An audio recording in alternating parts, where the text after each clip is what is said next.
Hey everybody, I'm glad you're with me. It's Sunday, late afternoon here on the West Coast, evening in the East, and this is the new time. Sunday at 7 p.m. Eastern, 4 p.m. Pacific. I'm glad you're here. We moved from Mondays. Mondays was just a little bit too busy with picking up and dropping off cars and all that kind of stuff. So here we are on Mondays. Now, one thing I forgot to mention in the last couple of... there was no show last week because it was Canadian Thanksgiving. So very different from the U.S. Your Thanksgiving is the third Thursday, I believe, in November. In Canada, it's the first or the second weekend of October. So our Thanksgiving's come and gone. Still, I ate lots of turkey, which was fantastic. I forgot over the last couple of shows to mention, if you want to get a picture of your ride on the live show, to send it to me and give you the email. It's Zach, Z-A-C-K, at motormouth.ca. That's Z-A-C-K for Americans, Z-A-C-K at motormouth.ca. Before we keep going, I just want to say a big shout out to Car Cost Canada, one of the sponsors of the channel. If you're looking for a new car, you need any help you can get these days. Shortages of vehicles. Is there any deals out there? Well, the only way you're ever going to really know is to use Car Cost Canada. Sign up using the promo code MOTORMOUTH, the name of the channel. You become automatically an expert member, and you can search for vehicles and find out what the dealer paid for the car. That's a pretty powerful piece of information. What did the dealer actually pay for the car? Well, you can get that information. Also want to say a big shout out to Canada Drives. CanadaDrives.ca is 100% online used car shopping. So Car Cost is for brand new cars. Canada Drives is for used vehicles. If you're shopping for a used vehicle, inventories are tight. You can do it all online in the comfort of your own home. Order the car and hey, ship it to your house in a trailer, and basically it's seamless. All right, if you just have to get a question answered, you can always do a super chat. And we start out already with a super chat. Thank you very much. Appreciate that. No question, just obviously supporting the channel, and we appreciate that. Okay, just want to go through some automotive news. Windsor, Ontario, and Stellantis FCA is where they make the Pacifica and the Pacifica hybrid minivans. They announced this week that they're going to slash production again at that factory in the spring of 2022 to just one shift. The plant obviously is capable of running a full 3 shifts, and they're cutting it down to just one, they say, because of production constraints, but that's going to be happening in the spring. Also, a new stat came out. In the United States, 5 out of every 8 EV registrations in the United States are accounted for by 2 models, the Model Y and the Model 3. All right? Those 2 vehicles absolutely dominate EV registrations. And then after the Model Y and the Model 3, then it goes Chevy Bolt, Ford Mach-E, ID4, the Leaf, and the Kona. And then it's the Model S, and the Model X are farther down. But if you take all of those ones I just mentioned and add them all together, they don't even add up to Model 3 sales, which just shows you how far ahead Tesla is of everybody else when it comes to sales. All right, what else did I want to talk about? Toyota. Toyota also announced that they're going to cut their November production. So they cut September, they cut October, but when all of these announcements were coming in late summer, what they decided to do was cut September, cut October, but in that announcement they were projecting that November would have a big rebound. Okay, so they projected to have 1 million units produced in the month of November worldwide for all their factories. They've now since rolled that back by 15%. But even if with the rollback, November will be one of the biggest months ever for Toyota. For the month of November through any year. So it's a bit misleading when you read the headline. You see Toyota's dropping production again, but it's dropping production from a very lofty projection and target. All right. Let's get into our questions. Webby's here. When will Sweet and Sour Review return? Well, I don't think it's going to return because the focus is really on what we're doing here on Motor Mouth with Andrea and myself. So, yeah, that's what we're focusing on. Here's Mac. Hope you had an excellent Thanksgiving. I read today that the average transaction price for Chevrolet has just gone over $50,000 US. Ouch. Well, you can basically put that all on the back of trucks, right? You look at Silverados, when you look at Tahoes, when you look at the Suburbans, all of those vehicles, which is what Chevrolet and General Motors is focusing on right now. As much as everybody talks about EVs, they're basically streamlining all of their production with the chip shortage to serve the vehicles that give them the biggest return and the biggest profit. And that, my friends, is the full-size truck market. So Chevrolet, of course, is focusing on trucks, delivering those to the dealers. So that's probably why you're seeing such high average transaction prices. Plus, dealerships are allowed to charge more in the United States. They're not allowed to in Canada, but in the US they are. I think we've got some super chats here. Here's Dave Reimer. Hey, Dave. Nice of you to be here. Thanks for the great weekly content. See my questions. All right, I'll look for those. Appreciate that. Alex G. We're picking up a 2022 Highlander on Tuesday. I don't think we're getting anything off MSRP.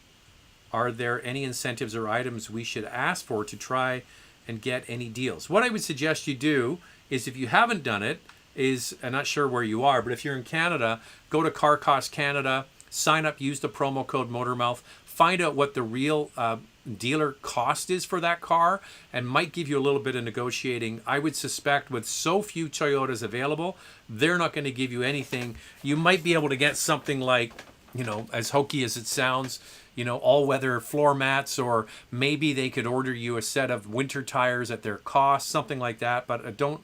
Just the market right now is not in your favor if you're looking for a deal.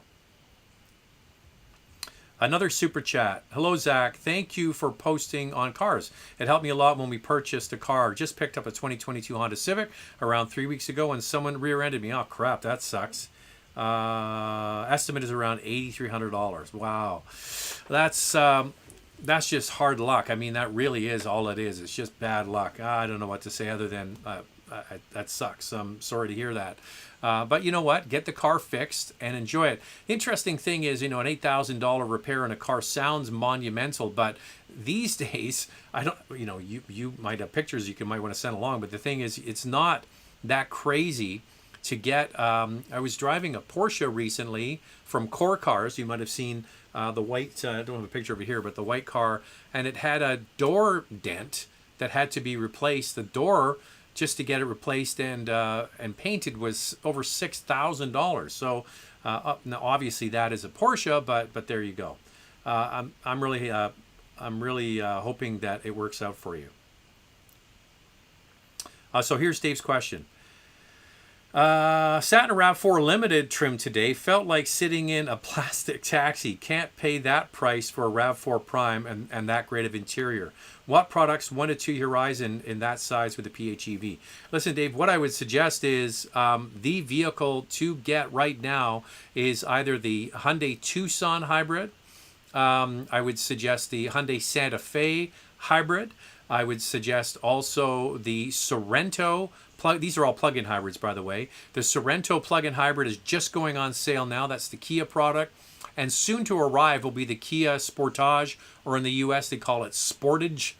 That will also be available with a PHEV. Doesn't have the same range as the Toyota products, but it's pretty close. For example, the Tucson plug-in hybrid is around 50 kilometers of electric range, and I think it's 68 or something like that off the top of my head for the RAV4 Prime. So it's not as good in terms of range, but like to your point, a much nicer interior, like a way nicer interior and a way nicer looking vehicle, and I argue drives and handles as well, if not better. Plus, it's got a bigger back seat and cargo area. So those are three I would consider: Tucson, Santa Fe, and the Sorento, all using the same power plant and the same plug-in hybrid system, and those ones are coming onto dealers, except for the Sportage, very, very soon. All right.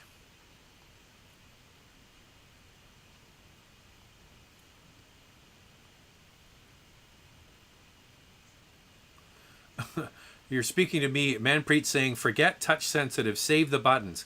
I'm kind of with you. I like a combination of both. It's funny because I'm editing right now in this computer. I was doing it this afternoon. The SQ5, the Audi SQ5, the video will be going out on Wednesday. And they got rid of their control wheel and touchpad, and they've just gone straight to a touch screen. And part of the video is, me lamenting the fact that they got rid of the trackpad and the control wheel. And I like a combination of both. I like to be able to do it both ways, either buttons or screens, but we might be out of step. The future is certainly looking like just touchscreens. Hello, everyone from California. Welcome aboard. By the way, here in Vancouver, since Thursday, it has been pissing rain nonstop.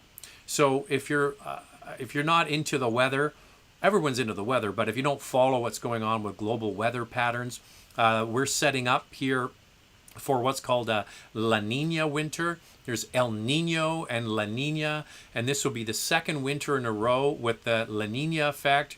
And that's why we had such dry weather through California, such dry weather here through British Columbia and Western Canada through the summer. It was scorching hot here in the summer. That's all thanks to a La Nina weather pattern. And we're setting up for a second year of that. But it can go both ways. So typically, not typically, it's about a 50% chance you're going to get sunny, dry weather, which is what we had last winter, but this winter setting up for the storm track just plowing right into the west coast of North America. So it was our turn on the weekend to get pummeled by rain, which started on Thursday and is going to end, I think, tonight. But that track, that storm track, could shift farther south and plow right into California, which is what they need to get some rain. And typically droughts, and we've heard a lot of talk about droughts in the western part of the North America, end with exactly 180 degrees the opposite direction. So because we've had a couple of dry years, we could actually be heading into a very wet winter here on the west coast. We'll have to wait and see. And above average snowfall for eastern United States and Canada. Would you buy a GV70 SUV? They look incredibly beautiful. Yeah, why not? If you like it, take one or get them to bring it to you and take it for a drive. I think this vehicle is the one in the Genesis lineup that is a real threat to the German competition for the most part. The GV90, the 80 I should say, didn't love that as much as I like the GV70. What do you think of Mazda's new inline six? Well, we have to wait until we get all the information on it. But yeah, there's going to be a rear-wheel drive bias platform debuting, I believe, in the XC50 with an inline six-cylinder engine, a Mazda 6 inline six for a possible return. So yeah, lots of information circulating around on the internet. No real hard confirmation from the car company. Hey Zach, what do you think of the new XC60 or a BMW X5 45e? I have no budget. If you have no budget, why are you looking at premium cars? The QX60 I haven't driven yet, but it's going to be based on the Pathfinder platform, or it is based on the Pathfinder platform that we have driven.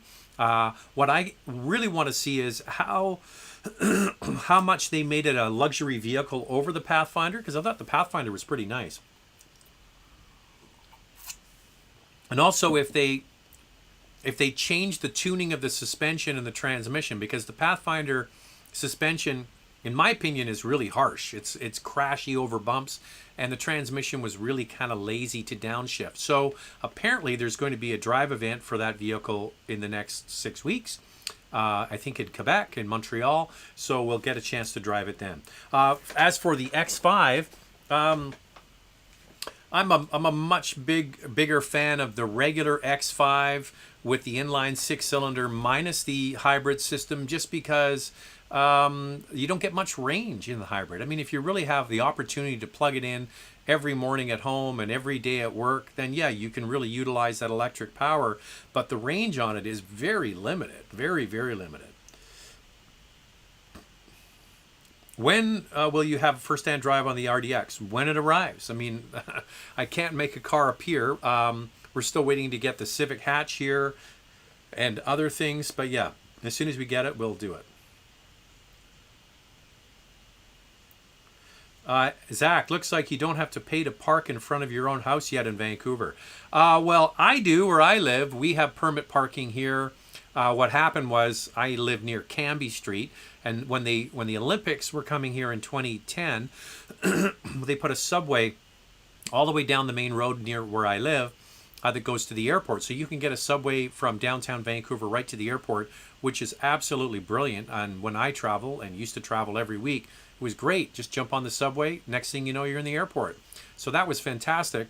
But when they built the subway, they tried to restrict parking. So they implemented permit parking here in Vancouver, and we've been stuck with it ever since. Of course, when they add something, they never take it away. So what you're referring to is the suicidal public policy that the City Hall wanted to pass. This is how crazy these wingnut politicians are. So check this out.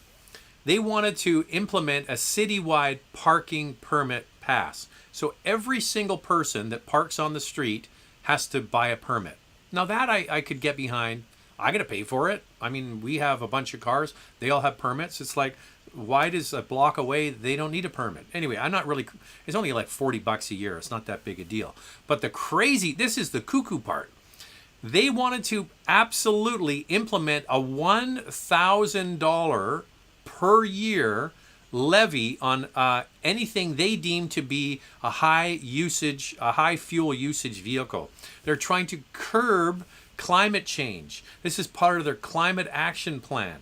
I wrote to City Hall. They had a questionnaire. I filled it out, and they said, first of all, the City of Vancouver's job isn't to curb, to curb climate change. And we have a federal and a provincial government that implements taxes for these, which is called a carbon tax. We already have a government level that does all of that. So they wanted to charge $1,000 a year if you had a vehicle they deem to be using high fuel. Well, that sank like a rock. Then the number of people like me who wrote to City Hall, the councillors heard it loud and clear, and it would have been a major boondoggle if they tried to pass that. So there's a little background on the politics of Vancouver.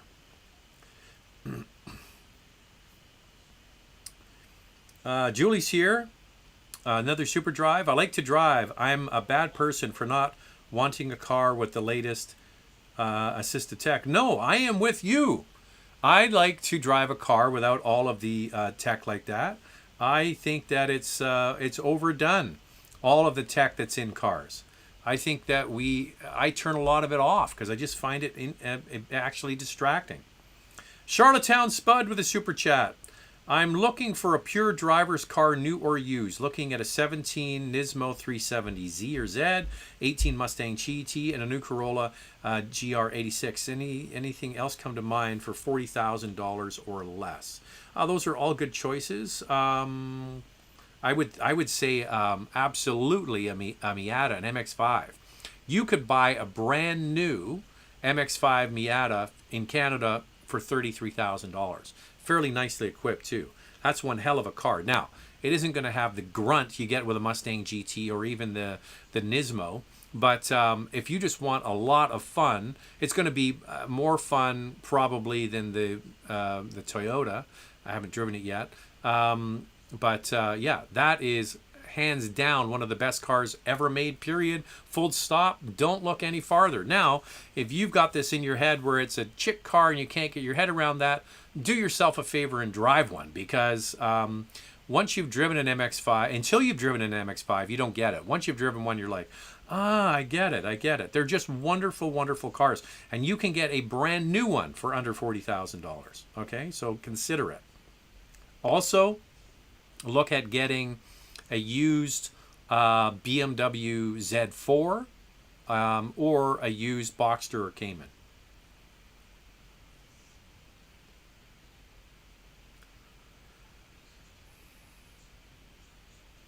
Here's Josh from Montreal. Hey, Zach, I saw the Volkswagen Taos today on the road to Montreal. It looks amazing. I think it'll be a big hit. Well, perfect timing, Mr. Josh. is that we pick up the Taos tomorrow. The car was sent here to Vancouver, I would say 6 or 8 weeks ago, and has not been allowed to. It was not allowed to put on the road. There was a stop sale order on Taos company wide. So it was funny because I would see on Facebook and things ads for the vehicle, but you couldn't actually go and buy one because there was some technical issue that they were working out and they were doing a recall on it. So Volkswagen said no sale on these vehicles until the technical fix is approved and implemented. Now the vehicles are allowed to be sold. The vehicle that was shipped here is allowed to be driven. It's been sitting at the dealer, like I said, for 6 or 8 weeks. So finally, tomorrow, we get our hands on it. So I think, yeah, I would suggest that Saturday, this upcoming Saturday, the Taos video will come out. So the only thing I think is that the interior is going to be a bit plastic fantastic, but we'll have to wait and see. And then see how it drives with a 1.5 liter. Same 1.5 liter they're putting in the Jetta. They're using that engine for the Jetta now too. If you follow along, Jetta used to be a 1.4. Now Taos and Jetta have the same 1.5. Thank you for your videos. Thank you for watching. Hello from South Carolina. Welcome aboard.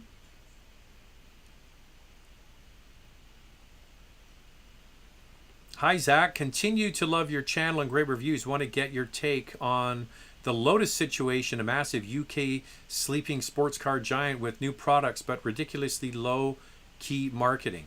I just think that, you know, the impression people have of a brand takes not years but decades to write and to change. So you could have the best of anything, but if your reputation is that you're not a high quality maker of reliable, you know, they obviously know how to make fun cars, but Lotus hasn't been a top of mind brand for many, many decades. So to change that would take a Herculean task in terms of marketing, getting the cars into the hands of right people. The other thing is a dealer network. I mean, there's a lot of hurdles that a small brand like that has to get over, but it takes a long, long time to get into the situation, and it takes as long, if not longer, to get out of that situation. So yeah, they could have amazing stuff, but does any, like if a tree falls in the forest and there's no one there, did it happen, right? So is anybody going to care or notice? I don't know. We'll have to wait and see. Here's Dave again. Hey, Zach, the Porsche Cayman. Loving this car and a fantastic daily driver. Hope you and Andrea are well. So just a little background. Dave is a local guy here in Vancouver. He was in contact with me about getting a sports car, and he wanted to make some other sort of adjustments, and I said, if you've really got your heart set on a Porsche, wait for the right deal to come along, and keep an eye out. Like a big part of finding a sports car like that is the hunt.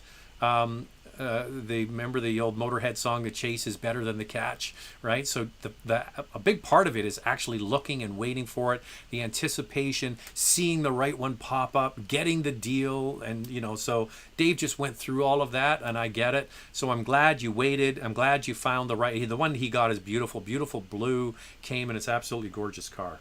Actually, we put it on the live show a few weeks or months ago. Mike Shaw, hey Zach, thoughts on a second facelift on the new Porsche Macan 2022? Most of the buttons are gone. Yeah, it's a real shame. What I would suggest though is the upside to the facelift on Macan is the engines are now, you get a lot more power. So the GTS engine is now the S engine. Okay, so that's 375, just off the top of my head. The 2.9 liter twin turbo V6 is now the S motor, so you get more power. I like the modest changes they made to the exterior. Yeah, I'm not a super fan of the touchscreen, but I could live with that knowing I had that great engine under my right foot. All right, we have a super chat here. Zach just picked up a Q5. Navara Blue, S-Line Black, loving the ride. You nailed it. It's the best all-rounder. Thank you for the amazing reviews. All right, Akshay, I just want to let you know that in the computer, just before we came to air here, I am editing the SQ5 video. I would say the video is about 80% done, but that will be going out on Wednesday. So yeah, and we talked about that quite a bit through the video, Andrea and I, about how I always talk about the Q5 being the best all-rounder, and I still stand by that. I think it's a wonderful, great product. And part of the problem Audi has is they can't change it too much because people love it so much. So congrats on your new car. I think you'll have many years of enjoyable driving with that. It's just the perfect size for most people. All right, where were we? Got to go back again. Once again, if you want to get a super chat in, and you have to get your question answered, a super chat is the best way to do it.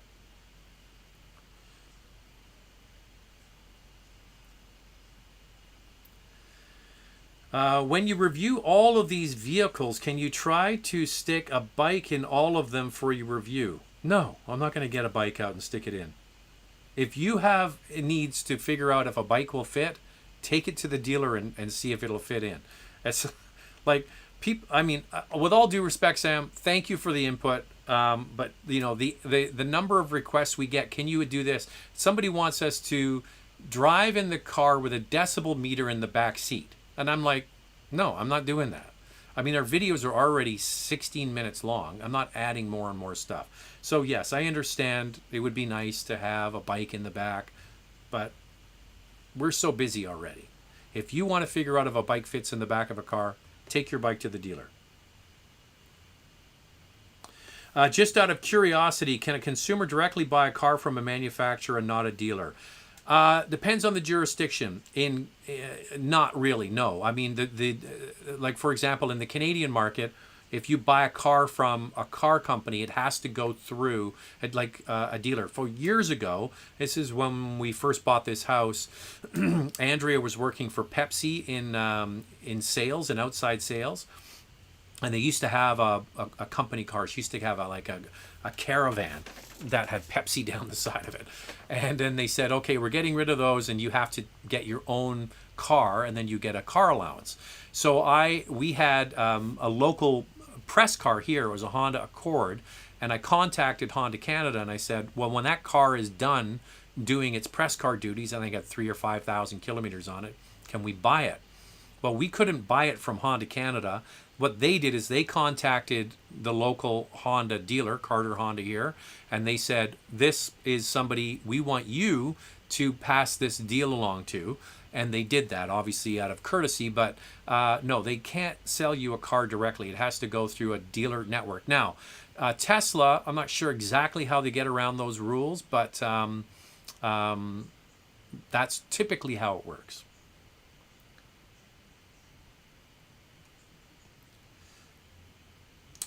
Play devil's advocate. Hybrids, RAV4 Limited versus Tucson Luxury. Note the Tucson trim has physical volume temps, MSRP about $4,500 cheaper. Listen, I think that the Tucson hybrid, I'm just going to tell you flat out right now, unless something changes between now and the end of the year, that will be my car of the year. The Tucson, the hybrid, the plug-in hybrid, I'm with you. I think they absolutely did a fantastic job. And you're right. If you don't get the top screen with, I think the 10.25 inch screen, you get the smaller screen, you get physical buttons, and you get wireless Apple and Android, where on the larger screen, you don't get that. So I'm with you. I think it's a great product. Now, the only sort of fly in the ointment here is the resale value that Toyota enjoys. So yes, it might be more expensive and maybe not as nice on the inside, but I call it the Bank of Toyota for a reason.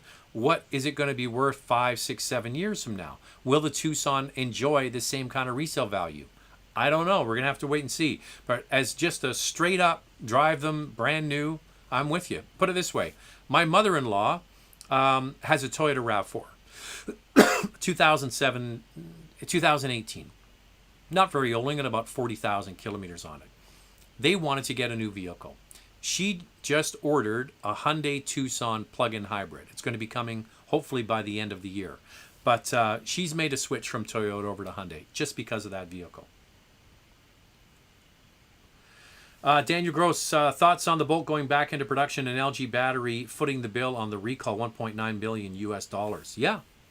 I mean, LG had to own it, right? They caused all of this bad PR for General Motors. I mean, there was so the fire issue, which was really not widespread. I think it was under 15 units of all of the thousands that had been built. It was because of a battery production issue where the batteries, the terminals didn't all line up, which created heat and then ultimately caused fire in a very small number of vehicles. But the bad PR to General Motors, the pain in the neck to get them fixed, I mean, it's a real shame because that latest Bolt came out and I was so impressed with it because of the price. General Motors dropped the price on this vehicle by $5,000 in the United States, by $8,000 in Canada. It's got fantastic range, over 400 kilometers of range. It's now much more comfortable and a nicer interior with better seats and a really competent car as an everyday commuter and an electric vehicle, but then they pooched it by having them catch on fire. So talk about terrible, terrible timing. And now, even with them paying the almost $2 billion because of this, what kind of goodwill, like I said, it takes so long to dig yourself out of these situations. So in the public's mind, there's always going to be this hangover effect of the Bolts fire situation for any electric vehicle from General Motors coming down the road. So when the Ioniq shows, not the Ioniq, the Lyriq shows up in a few short months from Cadillac, are people going to be going, yeah, but is it going to catch on fire? So, I mean, it's just, I think 1.9 billion on LG's part was be smart. Write the check and move on. They're still building them batteries, by the way. Can a friend drive a car without insurance? Always love your videos. Kudos to Zach and Andrea. It depends on your jurisdiction. So it's typically the car that's insured. So if you have a car and you have it, if it's your car and you have it insured, and I let you drive it, but you don't own a vehicle and you don't have car insurance, the vehicle is still insured. So like if somebody was in town from out of town and I lent them my car for a couple of days to drive around and sightsee and something happened to it, the car would still be insured. If you're doing it all the time, then the insurance company might say, well, it's not really an occasional sort of one-off thing. So you'd have to check into it. What are your favorite subcompact SUV? Mine is the Hyundai Kona. I'm with you. It's right now it's the one to beat. I really looking forward to driving the Taos. As I mentioned, we pick it up on Monday. So yeah, I agree with you.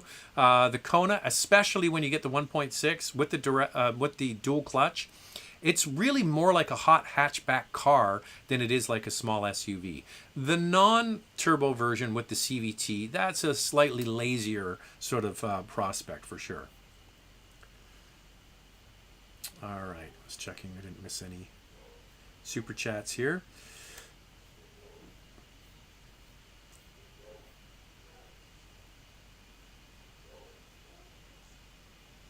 Nick is saying, car is insured, not the person. Anyone can drive any car. That, yeah. You need to check, though, because different jurisdictions, different insurance legislation. For example, I'll give you a perfect example.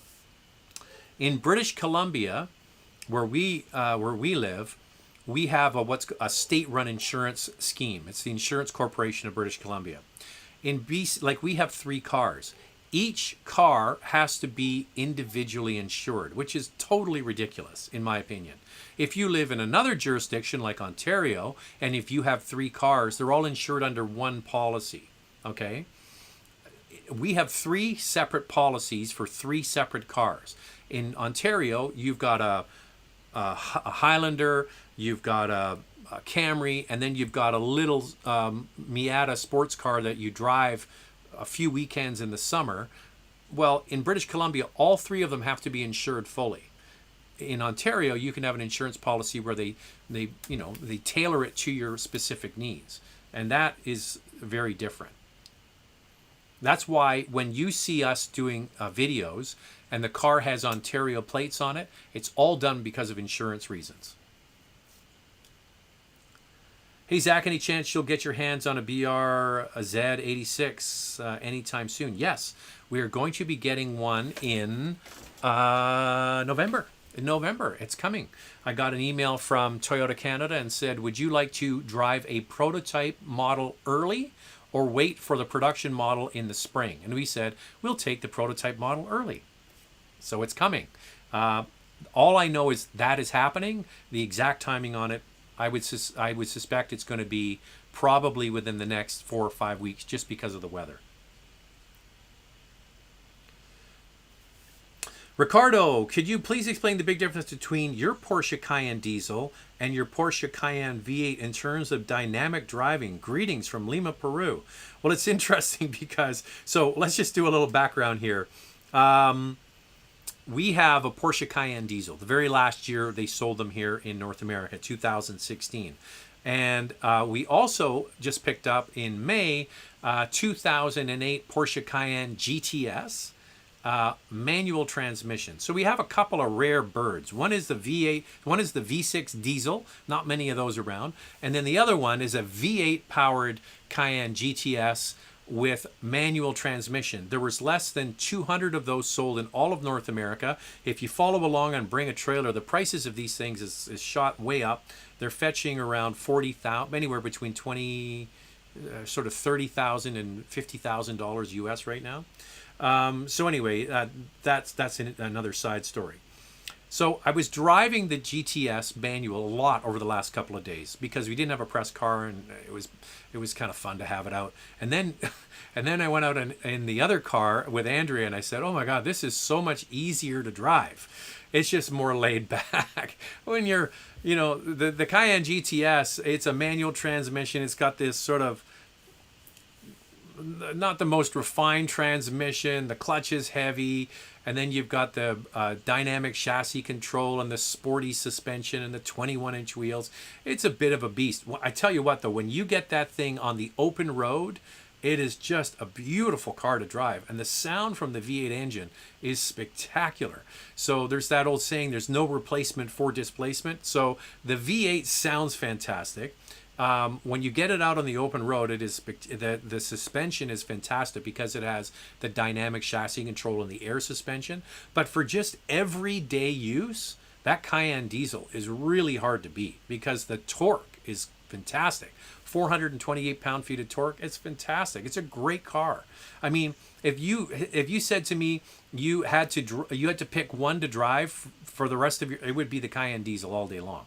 It just is just such a good car. It's a great car. You go online and you go to the forums and you read about what people who have Porsche Cayenne diesels have to say about them. They love them to death, and so do I.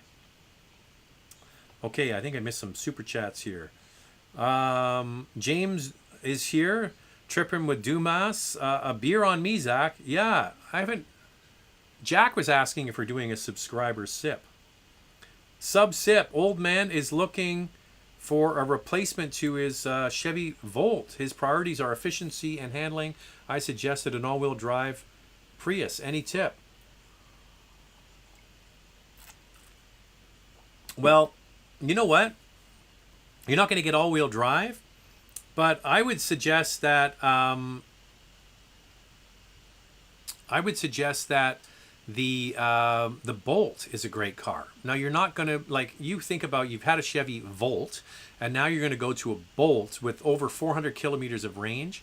And I think the latest Bolt is a really good car, and the price is absolutely fantastic. Plus, in the province of Quebec, they give you mountains of money to take one. So yeah, you're not going to get all-wheel drive, but there you go. Jerome is saying, the ID4 screensaver photo on your right screen is upside down. The ID on my right screen. Oh, that goes in the background? I'll have to check that out. Well, that just makes the slideshow a little more entertaining. So I apologize if there's a picture in there that's upside down. How did that happen? I don't know. You could do a Prius all-wheel drive, but it's not really all-wheel drive. It's got a little electric motor in the back to give you some additional traction. But that's sort of like old technology and an underpowered car. I don't know if you've ever driven a Prius, but man, you can get out and run faster. There's no excitement in that. I would suggest, I would honestly, I'm not just saying this. I think the Bolt, take the whole, recall they catch on fire thing out of the equation, which is going to be a big hurdle for a lot of people. I think it's a great car. I think they did a good job on it. All right. Oh my God. Here's a name I haven't seen in a while. Cocking the Axle. It has some good names. So we had Charlottetown Spud on, Cocking the Axle. We haven't had Huge Haggis on in a while. Hello, happy to catch your live show. I've been watching recordings. Questions. Which CUV do you think would benefit in sales or performance with a 6-speed manual? I would think the Kona MX-30 Q3. Thanks for being here. Yeah, it's a real shame because you can get manual transmissions in the cars that these are based on, which begs the question: if you can make a Mazda 3, for example, manual transmission, and they sell that, well, why can't you sell people a CX-30 with a manual transmission? The real and then the MX-30. I think you're talking about the CX-30. The MX-30 is the new electric car. The Q3, that wouldn't happen. And the Kona.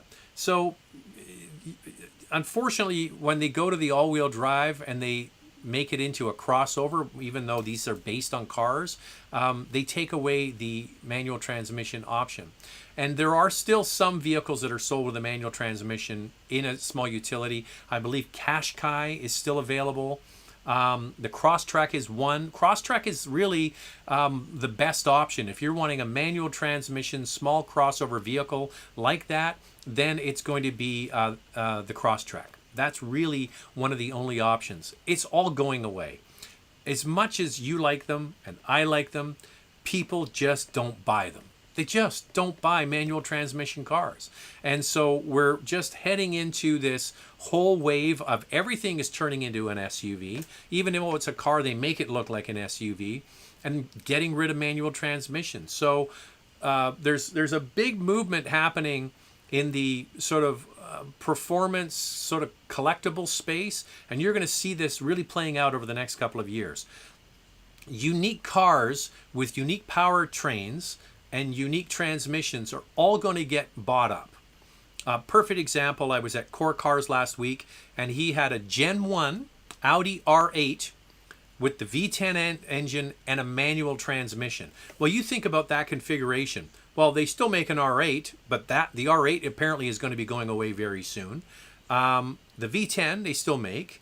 But if they continue with the R8, there's a good chance the V10 is going to go away and go to maybe a hybrid V8 or a hybrid 6-cylinder. And the manual has been gone for almost 10 years. So all of these things are conspiring to make that car I just mentioned, an R8 V10 manual transmission, a unique car.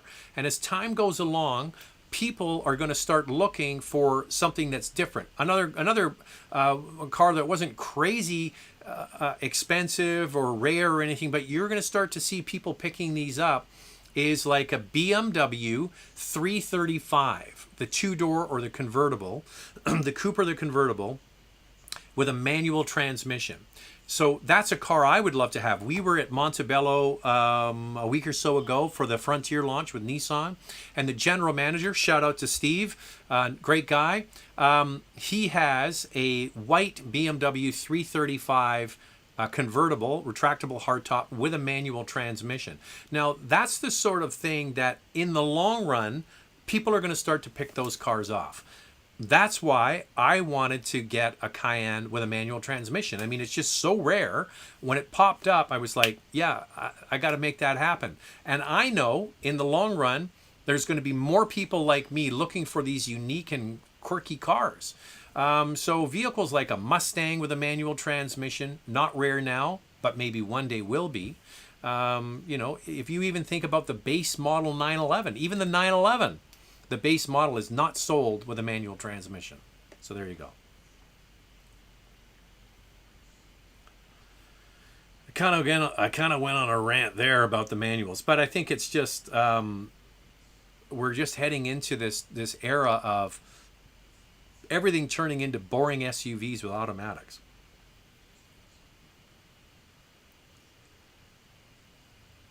In the U.S., depending on the region, manufacturers are limiting models and options on their online builders. Anything like that in Canada? Never seen that before. Well, John, the car companies are streamlining their models. And I actually predicted this months ago when this whole chip shortage started.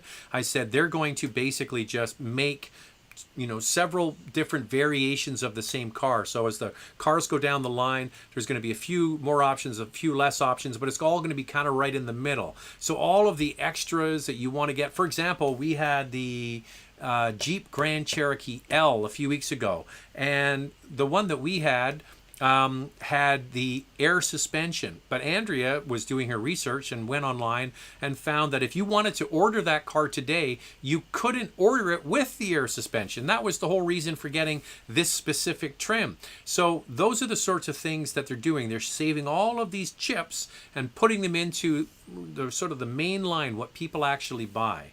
And it's the same everywhere. It's not just in the United States. Stephen Wong, is Honda still a reliable company or no? I want to buy an HR-V or the Corolla Cross. Okay, well, Stephen, before you run away and do anything crazy, wait until we get a chance to drive it. The Corolla Cross event is the first week in November. So 2 weeks from now, we will get our hands and drive. We actually were in Ontario a few weeks ago, and we got to sit in it and drive it around the parking lot and what have you. The Corolla Cross is going to be a big hit for Toyota, massive hit for Toyota. So what I would suggest is pump the brakes on that. Wait till we get our hands on it for a little bit longer, and we'll do our full review. Is Honda still a reliable company? I would suggest that Honda is still a reliable company, but not what they were. And there are pockets of concern that we're seeing from Honda, and they need to address this. For example, if you follow along with the 1.5 liter turbo engine they use in the Civic and the CR-V, they have had some issues around that engine with fuel getting into the oil, and the engine's not getting up to operating temperature and not getting warm enough to heat the cabin in a cold climate like here in Canada. So they have had issues about that. The Honda Odyssey minivan, and this is just anecdotal evidence from a few people. We have some friends who had full touring models of Honda Odysseys, and they got rid of them and they said they'll never buy another one. They were always in getting repaired. So that's not the sort of story you typically would remember from a Honda in the past, but their quality is not what it used to be. But if you look at them as an industry average, they still, in my opinion, produce high quality cars. We own a Honda. We have a Civic. But back to your HR-V thing, just pump the brakes, and we'll get that cross video out as soon as we can. All right, I think we've got another super chat. No question, just a super chat. Thank you for that. It's very nice of you. By the way, we've got like just under 300 people on board and 83 thumbs up. So before we wrap this up tonight, I'd love for you guys to smash the thumbs up. It sure helps. Now, people who are watching this now are subscribers because you were notified. If you're watching this after the fact, it would be great if you could subscribe to the channel, and we're here doing this every Sunday. Or whenever you get a chance to watch it during the week. Oh, okay. So we had the super chat, and now we have the question. All right, here, I see it now. BMW 540 or Audi S6? So I think you're talking with the 540 of the older 540. I would love to know what era you're talking about. Now, one of the issues with the older 5 Series is the chain guides was a service item that often needed to, so there's a big chain, timing chain that goes over the front of the engine, and it's a bit of surgery to get it off and to replace it. It can be done, but it's not an inexpensive fix, and it's something that is common to that V8 engine. It was shared also with the 7 Series, and it's just a wonderful, wonderful engine, and I love it to death. We had one in our 740 IS, but that is a maintenance issue. Also, with that engine, you have the plastic cooling components that get brittle and break over time. So I don't know as much about the S6. I'm more familiar with the BMW because we owned several BMWs, and I know that engine quite well. So cooling is an issue. that can be fixed, and it's not too crazy to do that. You would change the rad, the upper and lower rad hoses, the thermostat, the expansion tank, stuff like that. So that's going to be a few $1,000s. And then the timing chain guide is something that you need to listen for, because you can hear it starting to go. You can also just change the timing chain tensioner, which will often alleviate some of the issues, but that's what I know about that car. Okay, where were we? Go back here.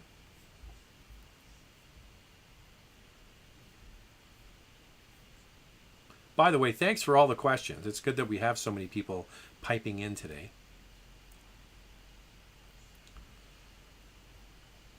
Hey Zach, any thoughts if Toyota will be giving a panoramic sunroof to the RAV4? I'm really a fan of big sunroofs, like the one in the Tucson for 2022. Okay, the answer is yes and no. The RAV4 is available with the panel roof in the United States. That RAV4 is supplied by Toyota in Japan. That's a Japanese-made RAV4. In Canada, all of the RAV4s are supplied by Toyota Manufacturing in Cambridge, Ontario. So the vehicle production line, what I was told, was not able to put in, because of the production facilities, to add in a sunroof cartridge.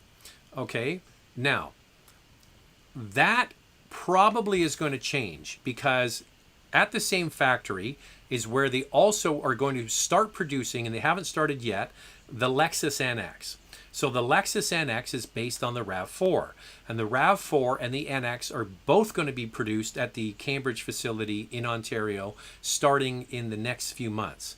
So the RAV4s are being produced now, not capable of putting that big cartridge in, but I would suspect because NX does have a big panel roof available and that production is going to be in the same factory, that facility will be there to actually implement them in the RAV4. So I don't have a definitive answer for you. I'm just, spitballing here because the NX has it and the NX is being produced in the same factory as the RAV4. The likelihood is that will be facilitated in the coming months, we're hoping, and maybe not this year, but in future models. So that's all I can say about that. Whether it will be as early as 2022, I'm not sure. So production for the NX hasn't started yet in Cambridge. The NXs that we drove, that you saw us driving, were prototype models that were sent from Japan, and the production will be starting, I believe, in December. Hey Zach, do you think the Kia Stinger is a good buy, even though the 2022 year will be its last? Or wait for Kia to put out an all-wheel drive of the K5 GT? Thanks. I think that the Stinger is this incredible sweet spot in the marketplace. So just think about this. It's the same platform, the same engine, all-wheel drive system as the Genesis G70. Okay, but it's a little bit bigger. Sure, it's a little bit heavier, about 300-400 pounds heavier, but you get a longer car with a bigger back seat, and you get that huge cargo liftgate in the back. Absolutely wonderful design. And this I know because we had for 4 years, almost 4 years, an Audi A7. And the Audi A7, the Stinger, the Volkswagen Arteon all have a similar kind of vibe. They're large sedans with a big liftgate, roomy, comfortable, great handling, great cruising cars. So the way I would look at the Stinger is a Genesis G70, but a deal. But you're getting a bigger car. So if you like the idea of having a fairly nice size car to cruise around in, it's more of a GT car. It's not a. It's a really a touring car with that extra mass, but a wonderful machine. And it's going to be something unique, right? You think about as time goes by, people will think, well, why didn't I buy one of those when I could have? Interesting thing is, depending on where you are, if you're in the States or in Canada, the Stinger is cheaper in Canadian dollars than it is in the United States with US dollars. Riddle me this. A Stinger in Canada is a hell of a deal So it's one of those ones, if you kind of like the idea of a comfortable large sedan, you can go full load in Canada for less money than they were sold for in the United States. Crazy, right? So yeah, go check it out. Someone saying there were no incentives on 22 Highlander in October. No, Toyota doesn't. Toyota doesn't have any cars. I don't know if you've been to a Toyota dealer lately. There were no cars on the lot, and if there's very few, if any, so they are not giving deals on anything. What's up with the engine fires in Hyundai and Kia? Well, this is another one. This is another reputational problem. You have an issue with a car brand and cars catch on fire. That's bad PR. And it takes a long time to get over that. So as good as Hyundai and Kia cars are, and they're making excellent products, there's always going to be that little niggly thing in the back of your head. Is this one going to catch fire? Is the engine going to blow up? So Hyundai and Kia had issues with their new NU engines, durability, problems, engines being replaced, and fires. So I think the newer ones are better, but those older engines and the older Elantras and Lantras were definitely troublesome.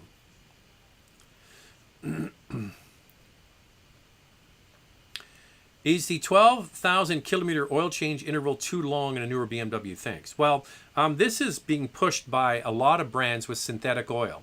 In a Porsche, so that's 12,000 kilometers in a Porsche. And a new 911, I think it's up to 20,000+ kilometers oil intervals. Oil is cheap in the grand scheme of things. So it wouldn't hurt if you're concerned about that to change the oil. Now it's synthetic oil, it's more expensive. But listen, it's not that big a nut to have the oil changed. So if you're going to keep the car long term, then yes, maybe get the oil changed more regularly. If you're just leasing the car and you're going to give it back and move on in 2 or 3 years, do you really care? That's why they do it. So it's to make sure that people don't come back to the dealer that often. It's a grudge thing to have your car serviced. That's why BMW has included maintenance, and basically you're getting the car serviced once a year. Same with Porsche. When will be a good time for my mom to buy a new used car? I live in Manchester, Maryland. Let me know. Oh, okay, buddy. Listen, Jason, I was just watching some news show this morning. Used car prices in the United States have gone up 24% in the past year. Used car prices have gone up 24% within the last year. That's crazy. So the answer is there's not going to be any deals on new or used cars anywhere until we get the supply constraints sorted out. Now, if you're following any of the news, you know that there's supply constraints on everything. Everything.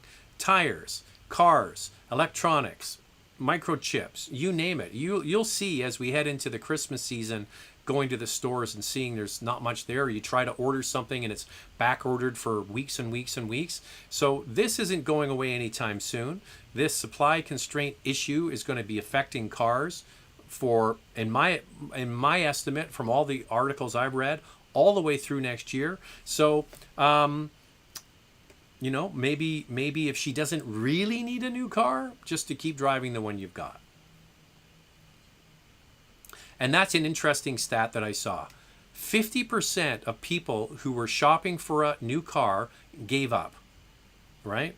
And the thing is that cars today are so reliable, and if you look after them, they will run basically indefinitely. So, this itch to buy a new car is often just an itch. You don't really need to buy a new car. So unless your mom's car is just falling apart, just keep driving the car you've got. Oh, that's caulking the axle again. Still love that name.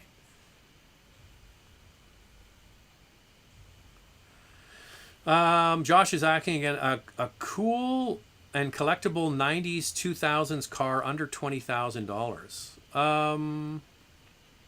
You know what? I'm not saying what you should buy or anything like that. I always loved the Preludes. I would love to have a Prelude. The last of the Preludes. I mean, they're a pretty nice car to drive. Very reliable, bulletproof car. I mean, so something like that would be cool if you could find one. Any of those sort of Japanese 2-door cars with manual transmission, a nice Integra, Not a GSR or a Type R or anything like that. Just a nice Integra would be a kind of a neat car to have. But anything that's in really nice shape, Celica or Celica south of the border, something like that would be kind of neat to have. But you'd have to look long and hard and keep an eye out, and then when one pops up, jump on it. But those are the sorts of things I think as time goes on, back to the whole, manual transmission kind of fun and funky. I think with like an older Prelude, I mean the last few Preludes I think would be pretty cool to own. With the crazy prices of used Caymans lately, isn't it better to just order a new one? If used car prices plummet, you can lose tons on that 9-year-old Cayman. Well, it's just not happening in the Porsche world. I don't think that the prices of used Porsches are going to plummet anytime soon. There are more eyeballs on the brand. This is also a demographic thing that's happening. I was talking with Core from Core Motor Cars about this.